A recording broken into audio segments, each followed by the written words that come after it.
Alors ça, c'est une image qui va mettre fin à une rumeur qui traîne depuis des années. C'est ce qui nous prouve qu'un Canadair ne peut pas avaler un plongeur ou un baigneur. Impossible. Et grâce à ces écopes, on va pouvoir faire rentrer plusieurs milliers de litres d'eau dans les soutes. 6 000 exactement. 6 000 litres. Le Canadair est un avion amphibie. En cas d'avarie, il peut amérir et naviguer. Et il peut ensuite redécoller, comme un hydravion.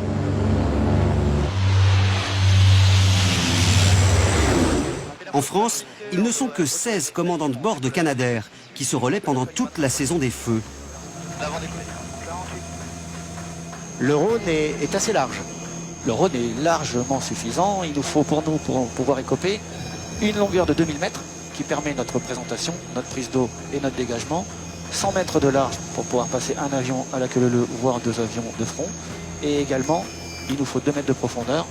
Non pas pour l'écopage, mais si jamais on a un problème et qu'on s'arrête, le Canadair il va se renfoncer dans l'eau. Il nous faut à ce moment-là 2 mètres.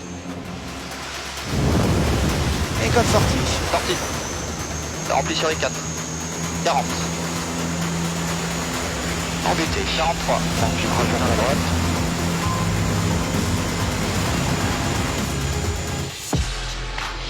« 6 tonnes d'eau larguées en 2 secondes. Au sol, l'impact est énorme. Cette force, ajoutée à l'effet de souffle, contribue à étouffer les flammes. Waouh! À cause des fumées trop denses, il est bien souvent impossible de combattre directement la tête du feu. Les pilotes n'ont aucune visibilité et la température peut monter jusqu'à 1200 degrés. L'eau qui serait larguée s'évaporerait avant de toucher le sol.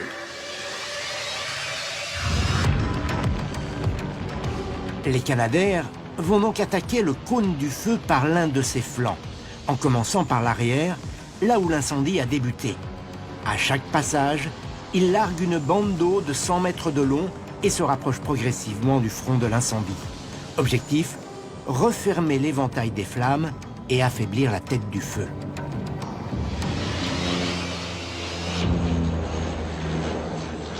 Les avions se suivent de très près et enchaînent les largages à 30 secondes d'intervalle pour que le feu n'ait pas le temps de se régénérer. Pour venir à bout d'un incendie, les Canadair peuvent faire jusqu'à 20 passages à l'heure. D'autres bombardiers participent à la lutte contre les incendies. Les Dash.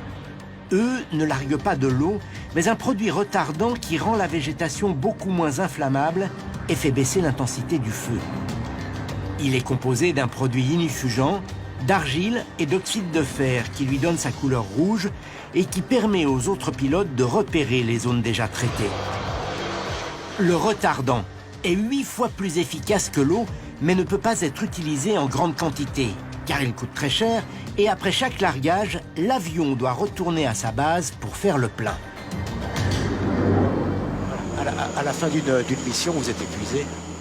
Si on a fait 8 heures de feu et sur cette journée, on a fait 4 ou 5 feux différents, ah oui, on est rincé. Oui. Rincé, ouais, c'est le mot.